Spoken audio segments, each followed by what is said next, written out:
The mother's darkest secret. I have a secret that would make most people call me a monster. I love my husband more than I love my own children. For 22 years, I carried this like a lead weight in my chest. I remember sitting in my therapist's office just 3 weeks after my youngest daughter was born. I felt fundamentally broken. I looked her in the eyes and whispered the truth. She told me, as long as you never tell them, it won't hurt anyone. So, I buried it. I became the perfect American mom. I was at every soccer game, every school play, and every midnight ER visit when the fevers got too high. I held them through every messy breakup and helped them sweat over every college application at our kitchen table.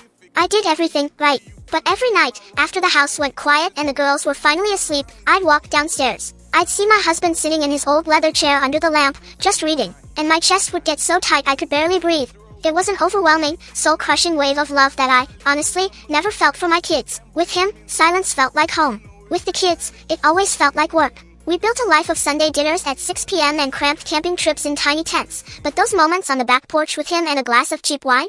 That was my real life. Then, the empty nest hit.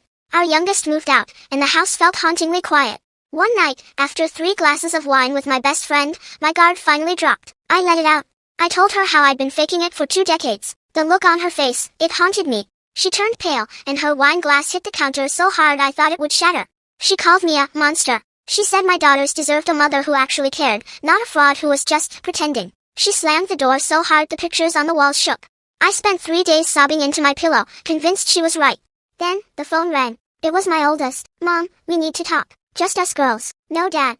My stomach dropped. I knew my friend had told them. I practiced my apology in the mirror for 48 hours. We met at that Italian place with the red leather booths, the place where we celebrated all their birthdays. My daughter pulled out her phone and showed me the text. My friend had sent them everything. Every single word. I started to cry, to apologize, to beg for forgiveness. But my youngest cut me off. She smiled and said, Mom, we already knew. I froze. They told me they used to joke about it as teenagers. They saw the way I lit up when Dad walked into the room. They saw how I'd touch his shoulder in the kitchen. They looked at me and said, You gave us everything, Mom. But you and Dad? You showed us what a real marriage looks like. You showed us what it means to choose someone every single day for 25 years. That's the greatest gift you ever gave us. I realized then that loving my husband more didn't make me a bad mother.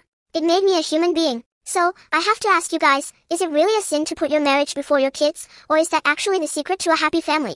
Let me know in the comments below.